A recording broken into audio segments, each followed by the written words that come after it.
Hey everyone, Tony D and Little Joan here, and we're going to do a hot take. This will be interesting. AOC apparently read the entire new Green Deal or Green New Deal resolution into the congressional record. So we're going to listen to it and kind of analyze it together.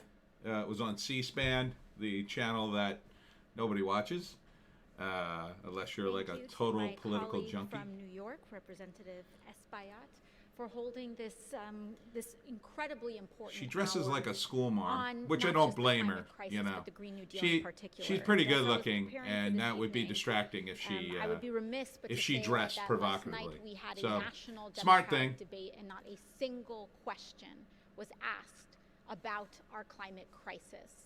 Still Right complaining. now, the Not a global good start. consensus, the IPCC report coming out of the UN, is sounding the alarm on what will happen if we do not keep emissions down to contain our warming levels below 1.5 degrees Celsius. And the question is, today, we are on when she track says to we hit keep our 3 emissions down, degrees Celsius when she says we keep our emissions down, does she mean we, the United States, or does she mean the world? by 2100. This can bring unprecedented chaos to our order. But throughout this entire year, as we've discussed the Green New Deal, I've noticed that there's been an awful lot of misinformation about what is inside this resolution. Yeah, because it's pretty crazy. And now, I have to check after watching this to see if she actually reads the stuff that got posted, or did she take it down and revise it? Because I believe reparations were in the mix. So we'll see if she mentions that. A tremendous amount of wild claims, everything from saying we're seeking to ban airplanes to ending ice cream. And as a Banning planes was in there. Not banning them in that, like making planes illegal, but essentially banning them, essentially making it impossible. consequence, I've realized that many of my colleagues have never even read the resolution that they're speaking on. I don't know why she's surprised about that. Half these idiots don't even read the stuff they vote on. They haven't opened a single word of it. I mean, why would they listen to you blathering idiot? you have done and said things that are so unbelievably stupid. I don't know why anybody listens to you. Although it is smart that she reads it into the record, if she revised it to make it sensible. But I don't think, even if it's kind of sensible, the numbers wouldn't add up. We're talking trillions and trillions of dollars just pouring into, which I'm against. Okay, if you want to help things and make things greener, there's a lot of things you can do. And numero uno on that list is stop the endless wars, because the wars cause a tremendous amount of pollution worldwide. And the American military just pollutes. That's all there is to it. Not, a lot of it's, I shouldn't say it's on purpose, but, when you bomb a city into the ground, that's a lot of pollution. You're talking depleted uranium. You're talking, the debris from the city itself. I mean, it could be decades before some of these Iraqi cities ever recover, if they even do. And it's actually only about, I have it right in front of me, just 14 pages God, long. this wind up. So I have decided that since you my have colleagues, decided. some of my colleagues across the aisle could not, I'm for some tempted reason, to forward read the through this, but resolution, that she this kind hour of has a will be way of spent talking best that reading it to them. I'm not sure for the when, public record. she doesn't have a good, And so today, what I would like everything's to kind of the same with the her. Green New It's Deal kind of resolution lecturing, for all those and it's like, who are listen to interested, me, who may I want have something to try say, the everyone, span, and then she just goes on or and on who and may on. want to sit in the audience today. Resolution on HRES 109, recognizing the duty of the federal here we go. government to create a Green New Deal. The duty Whereas- of the federal government to create it. There's no duty of the federal government to create a Green New Deal. I mean, that's just I don't know. That's completely stupid. The October 2018 report entitled Special Report on Global Warming of 1.5 degrees Celsius by the Intergovernmental Panel on Climate Change and the November 2018 Fourth National Climate Assessment Report found that 1. Human activity is the dominant cause of observed climate change over the past century. Yeah. That's, I think we're all on board with that. So what would be my reaction to that? And the problem with the statistics is if you go back another 100 years, things kind of stop because the records aren't very good. Once you get past the late 1800s, the records really get spotty. They have to do other things in order to figure out the temperature. Like they have to look at tree rings and examine, do soil analysis. And that is not as accurate as, say, looking at the record of a guy who kept the temperature every single day in a particular region. So, it's very complicated. So, 2. A changing climate is causing sea levels to rise, and an increase in wildfires, severe storms, droughts, and other extreme weather events that threaten human life, healthy communities, and critical infrastructure. That's possible, but it's not 100% because, again, the records only go back so far. So it could be that this is a 10,000 year phenomenon.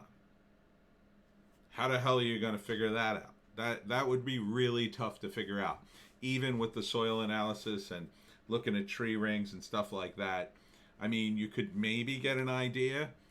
And you have to remember, we had an ice age, pre-industrial. I mean, how the hell did that happen? They were humans, but they were... I guess they were human. Let's see, 10,000 years? Yeah, I guess we'd all be human. But, could they have created the climate change in the time of the Ice Age? I don't think so. I don't think they would have had enough impact. 3. Global warming at or above 2 degrees Celsius beyond pre-industrialized levels will cause a mass migration from the regions most affected by climate change. B. More than... They might, unless we have a technology to help people. And again, it's kind of like, well, the mass migration from where? I mean, if you look at South America, you're near the equator, the hottest area on Earth, basically, and you don't have deserts there, but on the other side of the world in Iran, yeah, you got a real problem there. I don't think are they at the equator? I think they might be, or they're close. $500 billion in lost annual economic output in the United States by the year 2100. C. Why? That's speculation. I mean, what do you do with that number? How do you even prove that? So... wildfires that by 2050 will annually burn at least twice as much forest area in the western United States than was typically burned by wildfires in the years preceding 2019. D. Part of the problem with this, and I know a little bit about it because I used to work for a guy who worked for the department in California who, they were in charge of getting people to clear the underbrush on their property, if they had a lot of woods. And part of the problem is the federal government and I think the state government to a small extent, they control too much land and it's not privately owned. And there are a lot of rules. And if you don't, there's certain things you can't cut down. So, from a libertarian perspective, the way I would solve this problem is I would have more private land. The federal government has taken so much land from ranchers out west It's ridiculous. If you Google, how much federal land there is in the United States, there's this big red splotch out west. And it's insane how much the federal government owns. It's just absolutely insane. And they're not going to, they're just going to do whatever the hell they want. If you got a missile base there, they're not like curating the trees and making sure they're all happy and wonderfully, they're just bombing the hell out of the place, doing whatever they do. They'll do some minimal landscaping to keep roads clear and stuff like that, but they're not going to do the kind of thing somebody would do if they owned a plot of land and took care of it. Most people can take care of their own land and will take care of it because it's their land. If you own land and property, you want to take care of it. Yeah, there are some people, they'll leave an abandoned car up on bricks in their backyard, and they'll bury trash out, and they shouldn't do that. But that is a tiny impact, and those people are in the minority. Most people, if they own some land, they want to keep it nice, and they'll do basically the right thing. A loss of more than 99% of all coral reefs on Earth. More than 350 million more people. The coral reef issue is an interesting one too. Again, you had this. What's wrong, Joan? You're feeling left out. Here, come up here.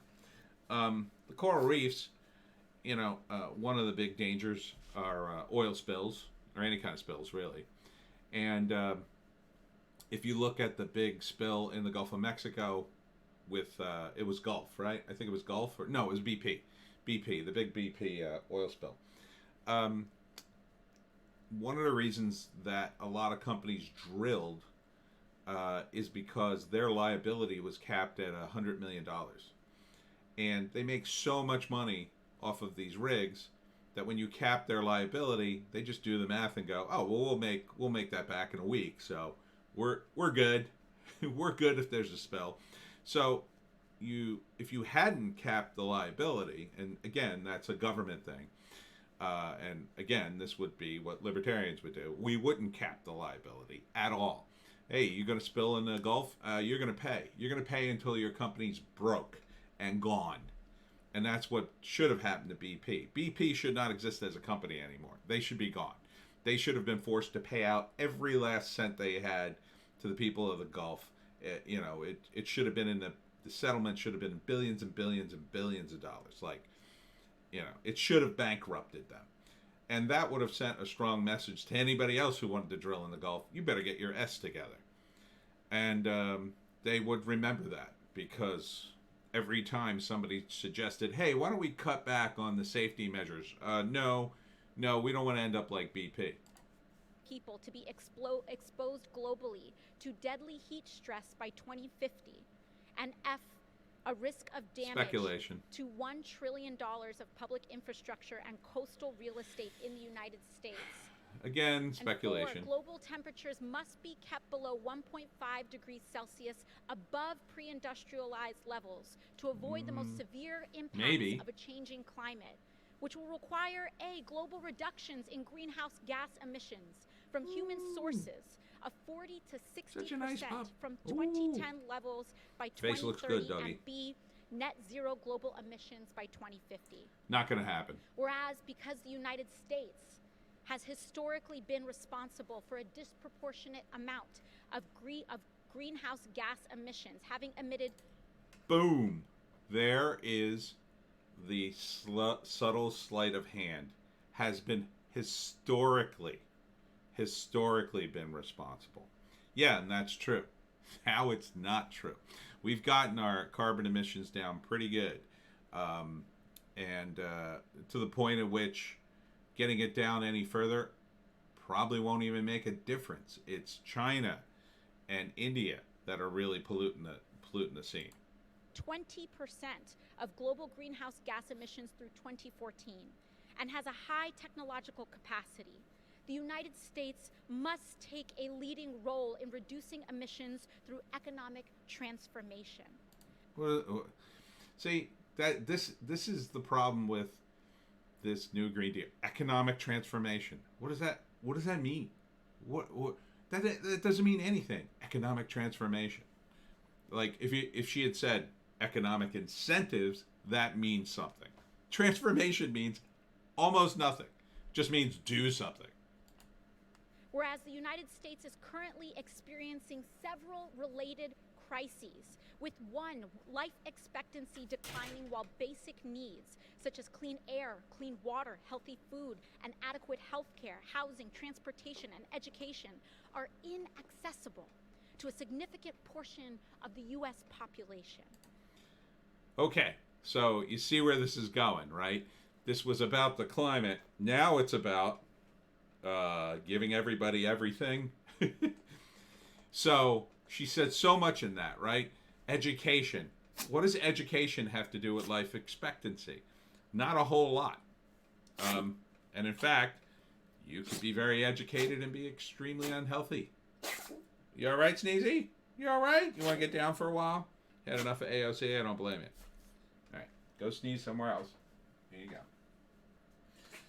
So, she's tying this all into her socialist agenda, which is why a lot of people can't support this, because this was the same thing that would happen to me when I'd go to an anti-war protest. I'm there to protest the war, the military-industrial complex, all that stuff. That's the stuff I want to protest. And then you would run into socialists and communists who would be there protesting the war.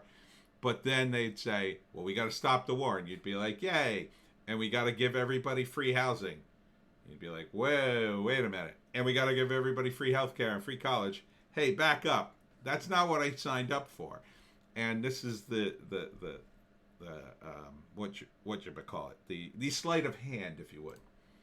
To a 4-decade trend of wage stagnation, deindustrialization, and anti-labor policies that has led to A, hourly wages overall stagnating since the 1970s despite increased worker productivity.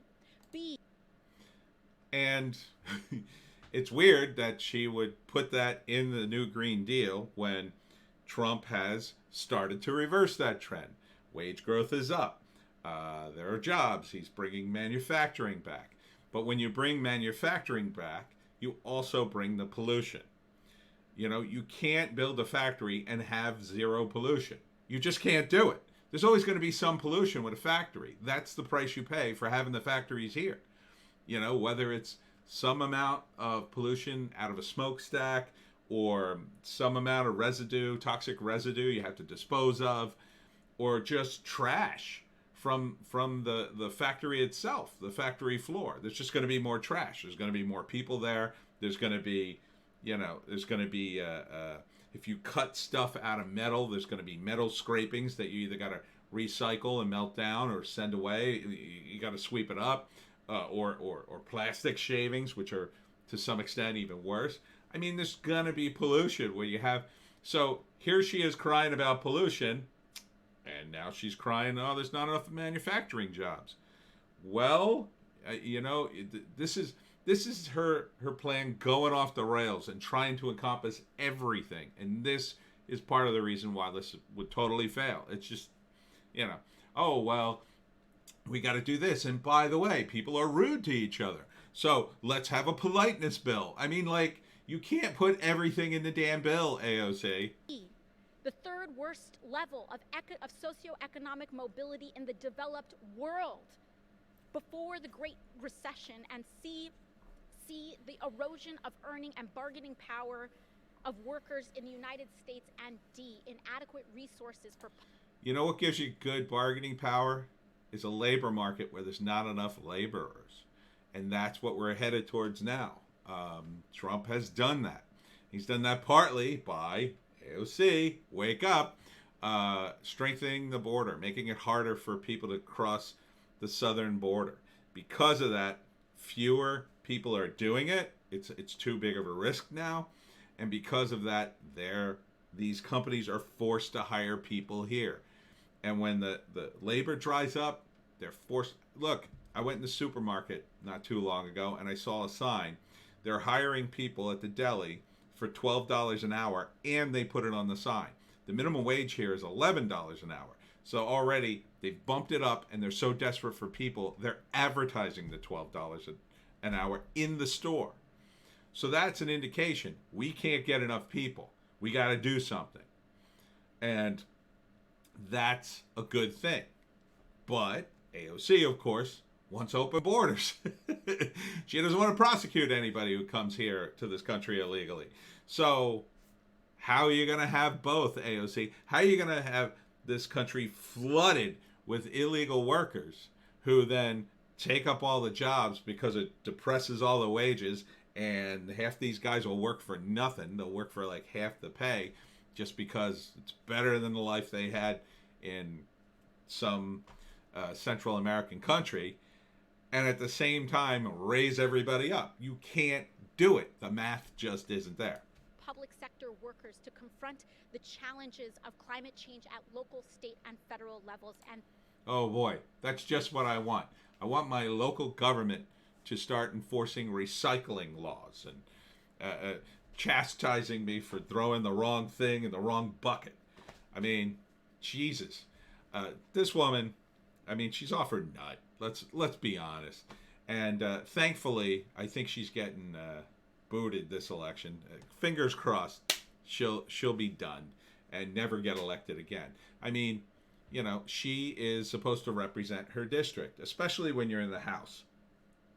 When you're in the House, you're supposed to fight for your district. But she's not, she doesn't care about that. She's running for president. That's what she's doing. 3, the greatest income inequality since the 1920s. First off, I don't even think that's true. Second off, you know, income inequality isn't necessarily a problem, because if most people on the bottom have it okay and they've got food, a place to live, you know, in the basics, that's pretty good. In the United States, as compared to the rest of the world, our poorest people have it okay. I'm pretty poor. Now, I'm not poor. I'm not like poor, but I'm pretty poor. I'm like, you know, I'm not rich, definitely. But, you know, really poor people, they still have it. I mean, that's why poor people from other countries come here. That's the whole point. Because even if you come here and you're still poor, you still have it way better. You know, people in Mexico, some of them, they live in literal shacks. They don't have running water. I mean, that's pretty bad when you're living in a shack and you have to poop in a hole somewhere. That's, you know, that is like tough, because then not only do you have to work just to survive, you gotta do work just to get water, and that's pretty bad. Here you don't have to do that. If you're poor, at least if you got some crappy apartment to live in, you're gonna have running water. You're gonna have a toilet, and that's a huge jump up for some people. The 1% in this country is very rich. That's true, but most people in the United States are in the 1% of the world. If you make over, I think it's $30,000 or $32,000 a year, you're in the 1% of the world. Congratulations, rich guy. With the top 1% of earners accruing 91% of gains in the first few years of economic recovery after the Great Recession. B, a large racial wealth divide amounting to a difference of 20 times here we go with the more race. wealth between the average white family and the average black family. And C, a gender earnings gap. Oh results boy, in women see? earning approximately See what's in 80% here? as much as men at the median. What does this have to do with climate? What does race and gender have to do with climate? Nothing. It has nothing to do with the climate change. That's not raising the temperature. It's racial divide is not raising the temperature, AOC. So slipping this in your little deal, this is exactly what people are complaining about. Like, why would you slip it in here? It's just ridiculous. This isn't the new Green Deal. This is the Socialist Manifesto. That's what it is. Whereas climate change, pollution, and environmental destruction have exacerbated systemic racial, regional, social, environmental, and economic injustices Prove it. Show me the evidence of that. referred to in this preamble as systematic injustices by disproportionately affecting indigenous peoples, communities of color, migrant communities, deindustrialized communities, depopulated rural communities, the poor, low-income workers, women, the elderly, the unhoused, people with disabilities, and youth. Cats and dogs, cute puppies. Do you hate cute puppies? Communities. Whereas climate change constitutes a direct threat to the national security of the United States, one, by impacting economic, environmental, and social stabilities of countries and communities around the world, and two, by acting as a threat multiplier. I see zero evidence of that. In fact, I think there's evidence to suggest the reverse. When a third world country is hit by a hurricane, it brings people together. They donate money, and they set aside their differences to help people. When Katrina happened, Hugo Chavez, I believe it was during the Katrina, and I think Hugo was still alive. It might have been a different disaster, but he offered like free oil to the people of New Orleans. I might be conflating that with another event, but still, it can bring people together, a crisis. Not that I'm saying we should have more crises, but it's true that people are human. So the idea that, none of this is proof. There's no science behind this section of what she's saying at all. I'm not suggesting climate change isn't real. I'm suggesting that her racial, gendered, focus on it, and she keeps conflating what we do in the United States with what we do in the world. Which is it? Are we the saviors of the third world? Do we have to go in there and make sure, people in third world countries are recycling properly so the temperature doesn't go up? If you live in the third world, it's just enough that you're living and surviving. And really, the stats show that more people than ever are connected to the grid, have access to the internet and fresh water. The stats on that score are staggering. Look, Google them sometime. Whereas the federal government led mobilizations during World War II and the Green New Deal created the New Deal, created the middle class that the United States, the biggest middle class the United States has ever seen, but many members of frontline and vulnerable communities were excluded from. First off, this has been a myth that's been propagated for a long time. The New Deal didn't create the middle class. It's just not true. You can argue that some aspects of it helped people. That's true. I mean, when you spend $1 billion and you get $100,000 in return, I mean, the people who got that return, they were benefited, right? But, the idea that World War II and the New Deal helped people and solely made us this great nation just isn't true. During World War II, there was rationing. People rationed things because of the war. They collected metal scraps to help the war effort. They did all sorts of things, but they cut back on everything. And half the population was overseas fighting the war. So that created a situation in which we were using less resources. We also mobilized women during the war to help work in the factories because we needed to, and while the men were fighting.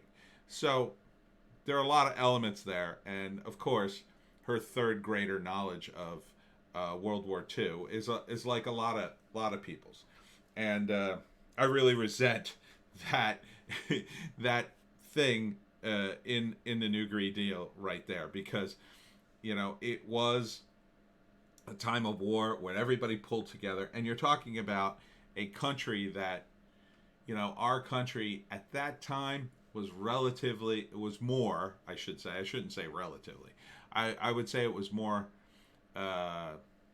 homogeneous.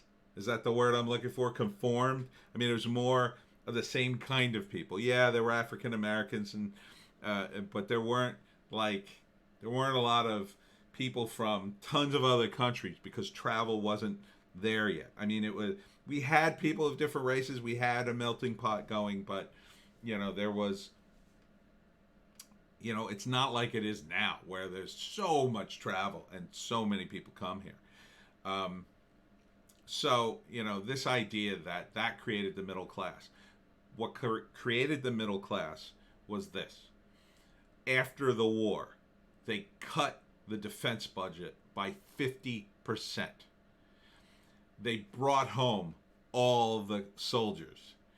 And there was an economic boom unlike any in history. That's what created the middle class. The middle class wasn't created in World War II. It was created in the 50s, right after. And that's why, people long for those days economically, because of the money. There was just so much money and jobs. And yes, there was racial tensions and racial disparity. But because, I think to a great extent, we had that luxury, we eventually addressed those racial disparities during the Civil Rights Movement. I mean, if everybody was just scrounging, trying to get by, you wouldn't have had the time to build this movement and get all political, because people would be too busy just surviving. And not to say that people, prior to that didn't have to survive to a certain extent, but surviving in the United States is different than surviving in the third world. Surviving in the United States is like, I got to get a job. Surviving in the third world's like, I got to find water or I'll die. So, big difference. For many of the economic and societal benefits of those mobilizations, and whereas the House of Representatives recognizes that a new national, social, industrial, and economic mobilization on a scale not seen since World War II and the New Deal era is a historic opportunity. One, to create millions of good, high-wage jobs in the... It won't. I mean, because, you'd create some jobs initially, but who's paying for all this? The United States. You're paying for it. So you're paying taxes, and then you're getting paid from the taxes. So as that money funnels to the federal government and then back to you, we keep losing pieces of it. It's just a dumb idea. If you want to create prosperity in the United States, you have to remove a ton of regulations that cause competition to be deadened, and unfortunately, and it's not that you have to get rid of every single law. No, I'm not suggesting anarchy. What I'm suggesting is you got to make it so people can start businesses easily. One of the things that really hurts people starting a business is the minimum wage, because not everybody's labor is worth the minimum wage. United States. 2, to provide unprecedented levels of prosperity and economic security for all peoples of the United States. And 3, that's just like a promise. That's not, again, this is all just like, hey, look at me, I'm going to promise you free stuff and great things, and we're going to do awesomeness. You might as well put in and make America great. To counteract systemic injustices. Now, therefore, be it resolved that it is the sense of the House of Representatives that, 1, it is the duty of the federal government to create a Green New Deal. To achieve net zero greenhouse gas emissions through a fair and just transition for all communities and workers. So not only do we have to do it, it's got to be fair. Fair and just. It's like, okay, yeah, good luck with that. B, to create millions of good, high-wage jobs. Did she just say this? Did I click the thing? Economic security for all people in the United States. It's the same thing. She's repeating herself. Invest in the infrastructure and industry of the United States to sustainably meet the challenges of the 21st century. D, to see, when you talk about investing in infrastructure, what are you talking about? You're talking about giving taxpayer money, probably to private businesses, where there's tons of corruption. You ever see a highway, project that didn't go over budget? I mean, especially in the Northeast. I mean, there's just so much corruption, so much of it.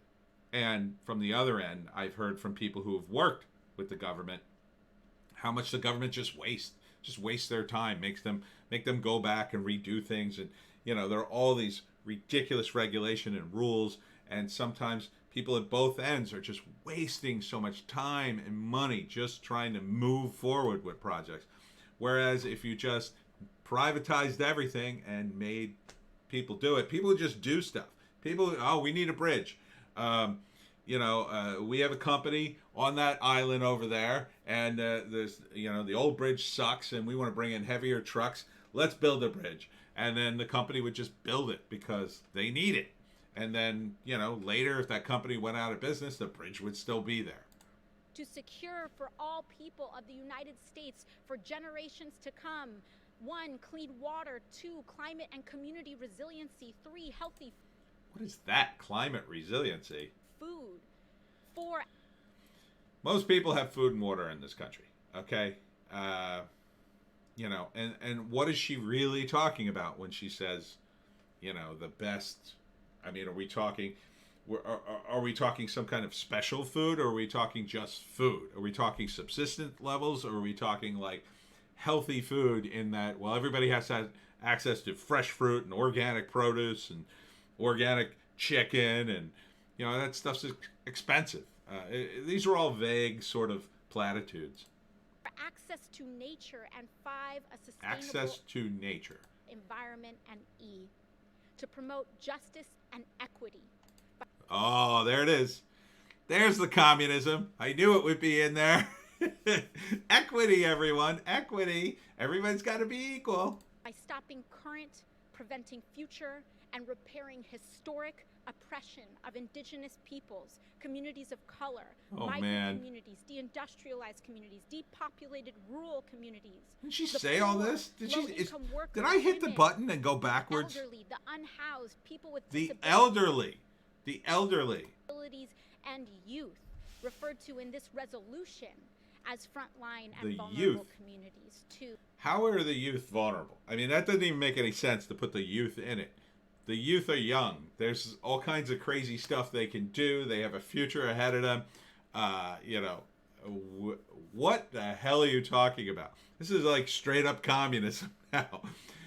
Why are you putting all this stuff? People would have backed a climate change deal without all this communist nonsense. And it is communism. Equity. Goals described in subparagraphs A through E of paragraph 1, referred to in this resolution as the Green New Deal goals, should be accomplished through a 10-year national mobilization, referred to in this resolution as the Green New Deal mobilization. Yeah. Come that on. will require the following goals and projects. Oh boy, here we go. Building resiliency against climate change-related disasters, such as extreme weather, including by leveraging funding and providing investments for community-defined projects and strategies. That sounded like it meant nothing. That whole sentence just sounds like legal gobbledygook that just meant, we need money. We need money for these communities. For what? How are you going to strengthen communities against climate change? The whole point is to stop pollution, not strengthen the community against climate change. You want to stop the climate change in order so you don't have to do that. The wording on this it's killing me. B, repairing and upgrading the infrastructure in the United States, including 1, by eliminating pollution and greenhouse gas emissions as much as technologically feasible. Well, that's a little reasonable. But if you're going to upgrade the infrastructure, there's going to be pollution. I mean, you need to use bulldozers, and bulldozers pollute. They have exhaust. You need sometimes you put up a girder and it's screwed up and you got to throw it away and get a different girder. I mean, construction. Have you ever been to a construction site, AOC? It's a messy place with a lot of debris. And, this is just, we got to do it, but we got to do it sustainably. That's not always possible.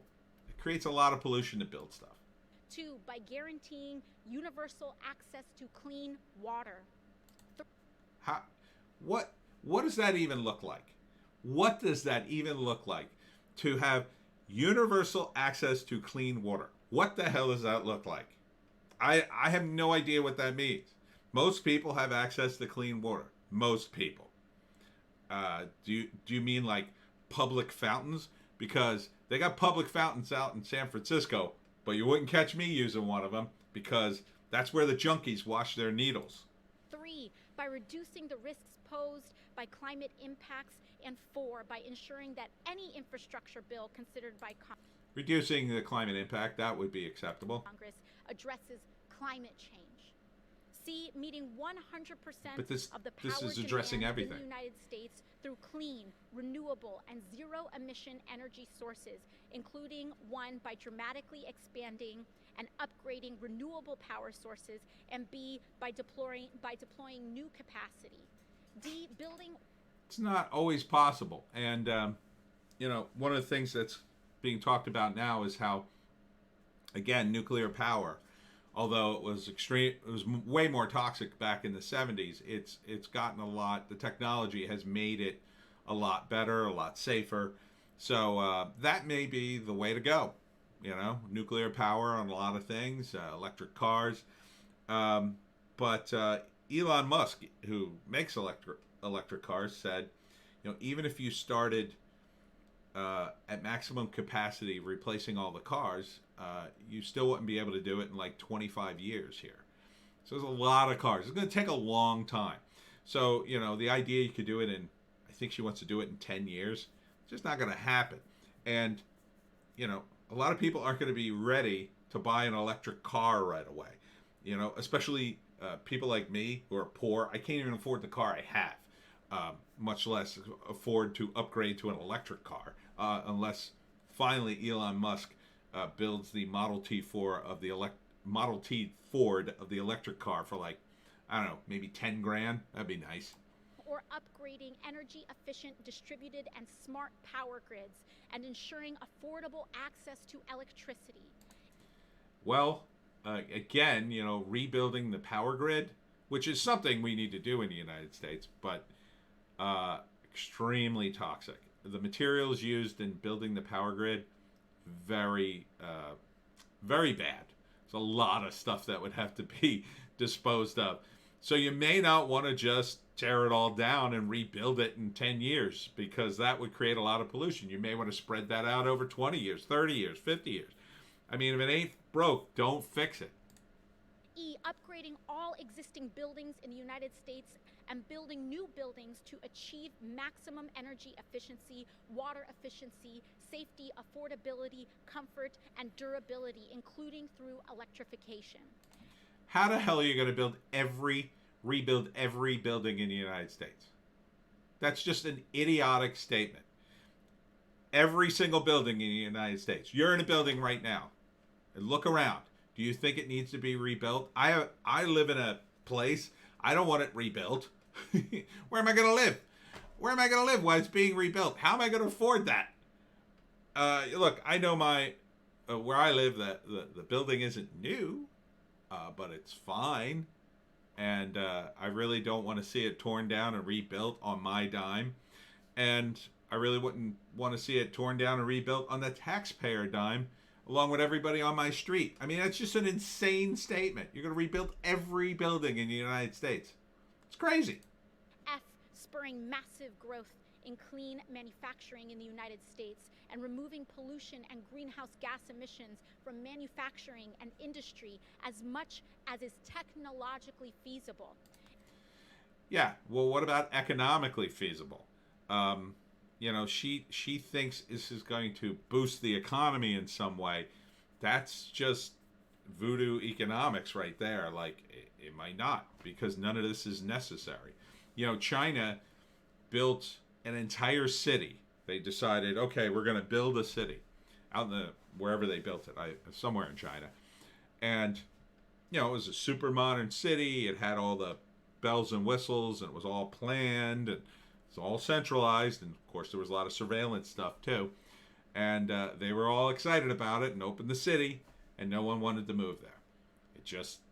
It's just a ghost town now.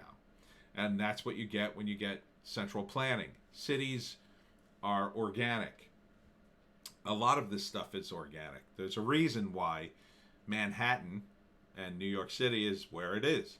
It's in a spot that was built up. That was a good spot for trade, and that's where the United States kind of started, you know, in terms of its urban area. It started in New York, and that's just the way it worked out.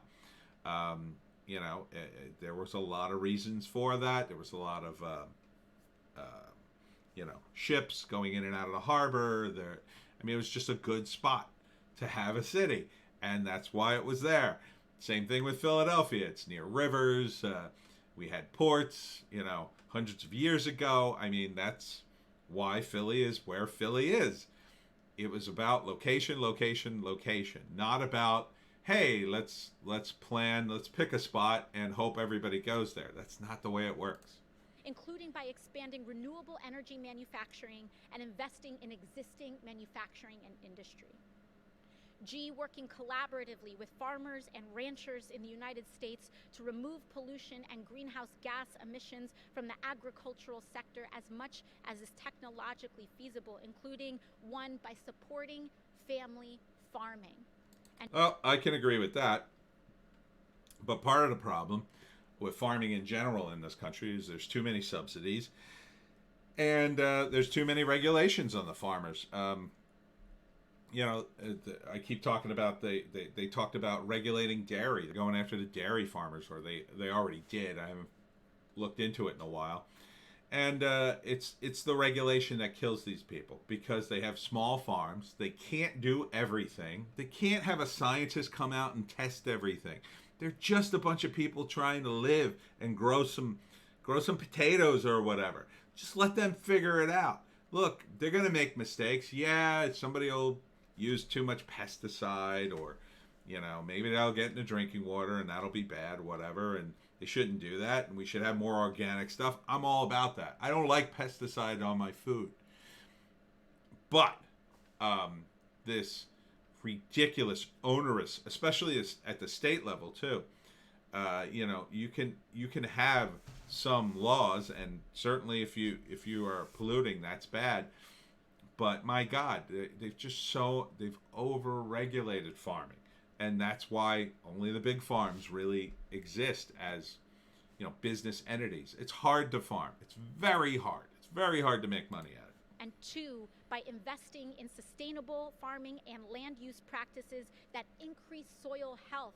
And 3, by building a That really got to be up to the private farmer, I would say. More sustainable food system that ensures universal access to healthy food. You're never going to do that. That's a ridiculous statement. You just want, you just wanted to, the private industry of small farmers, you just want them to grow, and that will happen as a result of that. You don't need to add that in there, because if you add that in there, then you have to have these regulations. Well, you know, we can't give these homeless people non-organic potatoes. That would be, you know, we have to give them access to healthy food, so run out and buy better potatoes. I mean, it's nonsense. You're trying to do way too much in this. H, overhauling transportation systems in the United States to remove pollution and greenhouse gas emissions from the transportation sector as much as technologically feasible, including through investment in 1, zero-emission vehicle infrastructure and manufacturing, 2, clean, affordable, and accessible public transit. Again, she's putting too much in. Yeah, we're all for clean vehicles and public transportation up to a point, but you know, they have great public transportation in Cuba, and it's everywhere because people are too poor to actually own a car, and you know, the centralization of that doesn't work. To force the bus lines or the train lines to keep their prices low, that won't work. So you have to have it. There has to be a need for it. If there's a need for it, there's a need for a subway in New York City. There's expense involved, and they have to, you know, do certain things. But there's a real need for a subway in New York City. There's there's not as much of a need for it in most of the country. There's, and buses pollute a lot. So what are you going to do about that? And not everybody can take the bus. I mean, she's trying to do way too much here. If you just concentrate on what's, the pollution, you just concentrate on the big polluters, people would be all about that. How about planting trees? That's easy enough to do. We can plant tons more trees. And 3 high-speed rail. Again, with the high-speed rail. High-speed rail, the railroads in this country, they already don't make money. Now you want to build a high-speed rail. For what? For what? So people could not take the high-speed train and not pay $500 to go to Florida by train and take 2 days? By mitigating and managing the long-term adverse health, economic, and other effects of pollution and climate change. Everything. We're going to fix everything in the new Green Deal. Including by providing funding for community-defined projects and strategies.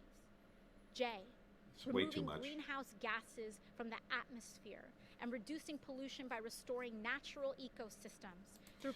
Removing greenhouse gases, I think, is possible. I mean, it's possible we could. I've always said they should take a drone and they should give create a little machine inside that could rebuild the O2 molecules that layer the atmosphere, and just send millions of them up there and have them repair the holes in the ozone layer. I mean, I think that technology is close. It sounds doable to me, even an amateur scientist like myself. So, I mean, you could probably create drones that would go up there and process all the greenhouse gases and take it all out of the atmosphere. That much is technologically feasible. If you concentrated on that, then maybe you could get somewhere. People could get behind that. For proven low-tech solutions that increase soil carbon storage, such as land preservation and afforestation. Oh, but we want more factories. We want to protect the land, have more farms, have more manufacturing, but we're also going to buy more land and not let anybody do anything with it. K, restoring and protecting threatened, endangered, and fragile ecosystems through locally appropriate and science-based projects that enhance biodiversity and support climate resiliency. Yeah, and again, you're going to have to take more land and not develop it. More land that we can't build a factory there because that's for the owls. More land that, hey, look, I live in the Pine Barrens, essentially, or near it. And I'm all about preserving the pine lands because we get our water from there. But you can't have it both ways. We can't have factories and the pine land. I mean, it's tough. It's a tough balance. I mean, we have a few factories down here, but not many. We have the Kellogg's factory. That's the big factory down here. But they are going to pollute. I mean, they have to. So what do you do? I mean, you can't do both. You can't have a perfectly green factory surrounded in the middle of the woods. You're going to have roads and you're going to have pollution. You're going to have some of that. What she wants it all. She just wants it all. L, cleaning up existing hazardous waste and abandoned sites. See, everybody can get behind that. Who doesn't want that cleaned up? Everybody does. Ensuring economic development and sustainability to those sites. See, then she goes too far. Everybody wants to clean it. Just clean it up. Just clean it up, and then whatever happens to the land happens. M, identifying other emission and pollution sources and creating solutions to remove them and promoting international. So M is find more pollution so we can justify all this money spent. I mean, look, people are looking for it. If it damages people, someone will figure it out. Exchange of technology, expertise, products, funding, and services with the aim of making the United States the international leader on climate action and to help other countries achieve a Green New Deal. She's talking, by the way, mostly to an empty room that she's gesturing to and looking at. To help other countries achieve a Green New Deal, yeah, that'll piss off just about everybody except France. France, by the way, still in massive protest over stuff connected to the Paris Climate Accords, because the initial Yellow Vest movement, again, I remind you, was all about a diesel fuel tax that disproportionately affected the working class, especially outside of Paris, and that's what started the Yellow Vest movement. So if you'd like to see the country protest for over a year, I don't think there'd be anything left of this country if we protested like the French do. 3, a Green New Deal must be developed through transparent and inclusive consultation, collaboration, and partnership with inclusive consultation. What does that mean? Does that mean it has to be like a diversity rainbow in the committee? Frontline and vulnerable communities, labor unions, worker cooperatives. Oh yeah, labor unions. They're all about clean energy. Civil society groups, academia, and businesses. And everybody. 4, to achieve the Green New Deal goals and mobilization, a Green New Deal will require the following goals and projects. A, providing and leveraging in a way that ensures the public receives appropriate ownership stakes and returns on investment, adequate capital through community grants, public banks, and other public financing.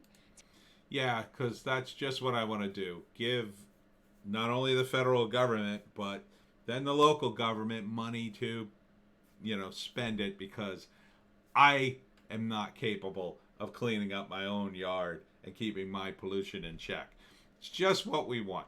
Technical expertise, supporting policies and other forms of assistance to communities, organizations, federal, state, and local government agencies, and businesses working on the Green New Deal mobilization. B, ensuring that the federal government takes into account the complete environmental and social costs and impacts of emissions through 1, existing laws, social cost, 2, new policies and programs, and 3, ensuring that frontline and vulnerable communities shall not be adversely affected. Yeah, okay, so everything has to be perfect at all times, or stomp on the brakes, everybody. We can't do this project until everything's perfect, until you're going to have like some sort of major infrastructure build. You got to make sure there's no pollution. You got to make sure it doesn't impact an ecosystem nearby. You also have to make sure that the locals are okay with it, that it's all inclusive, that it's just a ridiculous amount of stuff. How about no? How about none of this? C, providing resources, training, and high-quality education, including... What does that have to do with environmental activism? What does that have to do with climate change? Higher education to all people of the United States, with a focus on frontline That's and vulnerable nothing to communities, do. so that all people of the United States may be full and equal participants in the Green New Deal mobilization. D. Yeah, because unless you're a full-blown communist, you can't fully appreciate all the things she's putting in here. Making public investments in the research and development of new clean and renewable energy technologies and industries. E, directing investments to spur economic development, deepen and diversify industries and businesses in local and regional economies, and build wealth and community ownership, while prioritizing high-quality job creation. It's not economic, social, ownership. and environmental it's benefits public. In frontline and vulnerable communities, That's and government. Deindustrialized communities. And who are that the may vulnerable otherwise struggle communities? with the transition away from greenhouse gas. How do you even define industries. vulnerable communities? F, ensuring the use of democratic and participatory processes that are inclusive of and led by frontline and vulnerable communities and workers to plan, implement, and administer the Green New Deal mobilization at the local level. Ugh. G, ensuring that the Green New Deal mobilization Climate change creates sergeant reporting for high-quality duty. union jobs that pay prevailing wages, hire local Union. workers, offer Local. training and advancement opportunities, Yeah. and guarantees wage and benefit parities for workers Oh my affected God. by that transition. So everybody's got to be in a union. Everybody. So not only does the climate change sergeant who comes and lectures you about how you're putting out your trash, he gets to be in a union and have benefits and a higher education. Yep, I think that's all realistic if you live on Planet Utopia. H, guaranteeing a job with a family-sustaining wage, adequate family What? and medical leave, paid vacations, and retirement security to Wow. all people of Let's back that one up. Listen to this. advancement opportunities, and guarantees wage and benefit parities for workers affected by that transition. H, guaranteeing a Here it is. job with a family-sustaining wage, adequate family and medical leave, paid vacations, and retirement security to all people of the United States. Okay. There's your communism, everyone. Everybody gets a job. Everybody gets paid vacation. Everybody gets everything. Absolutely equal. Absolutely doable. Yeah, we'll just magically print the money and everybody will be a doctor and a lawyer. I, strengthening and protecting the right of all workers to organize, unionize, and collectively bargain free of coercion, intimidation, and harassment. How's that working out for the Young Turks, by the way? The unionizing. J, strengthening and enforcing labor, workplace health and safety, anti-discrimination, and wage and hour standards across all employers, industries, and sectors. Yep, we're all going to have an HR person that annoys everybody by coming in and making sure there's just enough women and there's just enough of every race and people aren't ageist and everybody gets everything and everybody's equal and no one ever criticizes anyone. I'm sure that'll all work out. K, enacting and enforcing trade rules, procurement standards, and border adjustments with strong labor and environmental protections.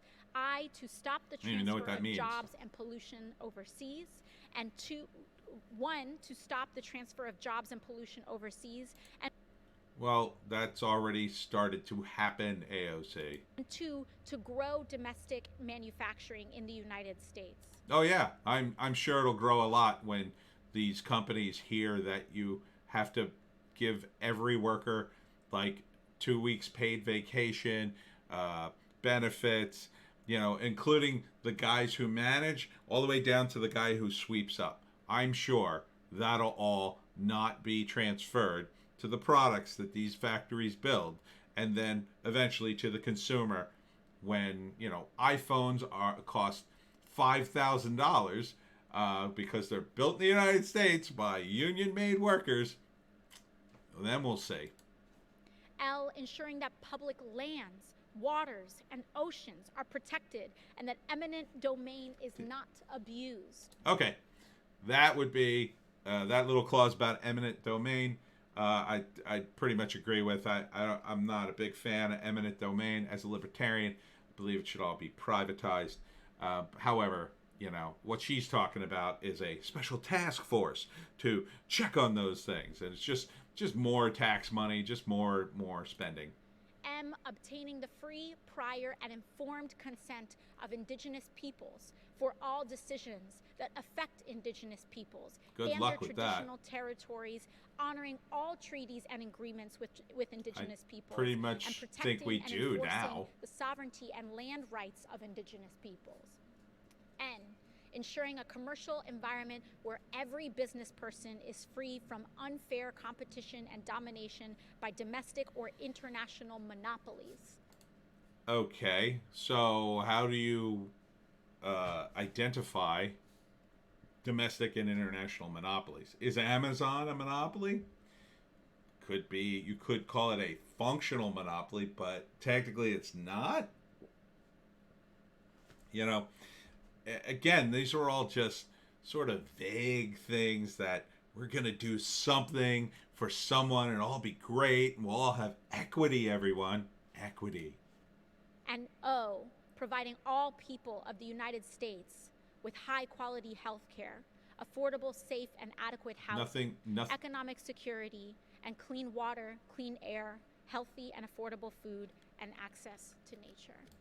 Access to nature. So everybody gets everything, and that's what's going to cure climate change, everyone. You get a house, access to water and organic food and a job and 2 weeks paid vacation, and healthcare and college. You'll get everything. And don't worry, it's not going to cost you that much. Just everything you pay in taxes. And when we fall short by billions and billions of dollars and have to cut all this back, and everybody's like poor, and they get a little bit of water and a little bit of electricity, and you have rolling blackouts, and you can't even afford to go in the public transportation anymore, and you have no place to go anyway because you have no money. We'll all be equal. We'll all be equally poor and starving. That is every word in the Green New Deal. It's terrible. And I want every person in this body, at least reparations and is across out the of it, country, to ask themselves why this is so controversial. I just why explained is healthcare for every American so controversial? Because we can't afford it. Why is planet for the next generation so controversial? Because we don't run the planet. Why is dignified labor and protections at work so controversial? See, now this isn't in the new Green Deal at all. Now she's just grandstanding. Yeah, I mean, this is all socialist, communist nonsense, AOC. Why is taking on the fossil fuel industry so Oh, what happened there? For years, we have prioritized. It's just almost over. It's almost over. Don't worry. At any and all human and environmental cost. Oh, right, and right. I humbly ask. But she's different, my everyone. And my country. She's different. To question our priorities. She's not interested in profit. Once. Because our priorities have led to an unprecedented amount of income inequality. Again, she's speaking to mostly an empty room. People living in poverty, and many more that feel unstable in their economic life. So please, as a moral, economic, and political prerogative, I humbly ask our country to care for our planet. Thank you very much, and I yield. Thank God. Awful. Just awful. Look at these guys. They're really kind of not paying attention. Look how bored everybody looks. That's funny. AOC, wow, what a nightmare. At least reparations isn't in the new Green Deal, but you can hear some of the language of that. Like, it's not quite in there specifically. I'm almost sure reparations was in it before, but I'd have to go back and look at it. But really, who cares? AOC is going to be out this election, hopefully, and she won't have a national stage to browbeat people for her Young Turks nonsense. I mean, the Young Turks who propped her up and got her to this gig. These guys are some of the most hypocritical people on the planet. And the latest was their union. The people who work for the Young Turks bought into their nonsense about, everybody should unionize and have a strong union. And then they unionize, and the Young Turks are like, no, this ain't going to work for us. This is what happens. I think Vox or one of the other media outlets did the same thing too. The unions, their business is falling apart, and meanwhile the workers are like, well, you got to still pay us. You got to pay us a living wage and vacation time and health care and all these great things. And when you do the math and you can't afford it, your choice is, well, I guess we're going out of business, or we can't afford that if you want to stay in business. If you want to still have a job and still have some money. The thing of it is, people can make their lives work. They have to. They have to make their lives work somehow. AOC, just her incredible utopian vision of everything for everyone. The new Green Deal could have worked if she just stuck to the pollution. She just stuck to, let's get more sustainable energy. Let's clean up these, Superfund sites. Let's pursue green technology. I mean, all that stuff, everybody can get behind that stuff. When you add in all this equity stuff and free housing and free education and free healthcare, this is socialism. I mean, it might as well be called the new socialist deal. That's what it is. It's not a new Green Deal. It's only about 50% about climate. The rest is all about equity, equity, equity, equity. So, goodbye, AOC. Ugh, that was torture. Hopefully, we'll never have to do that again. Poor little Joan. She didn't even last halfway. All right, we'll see you next time.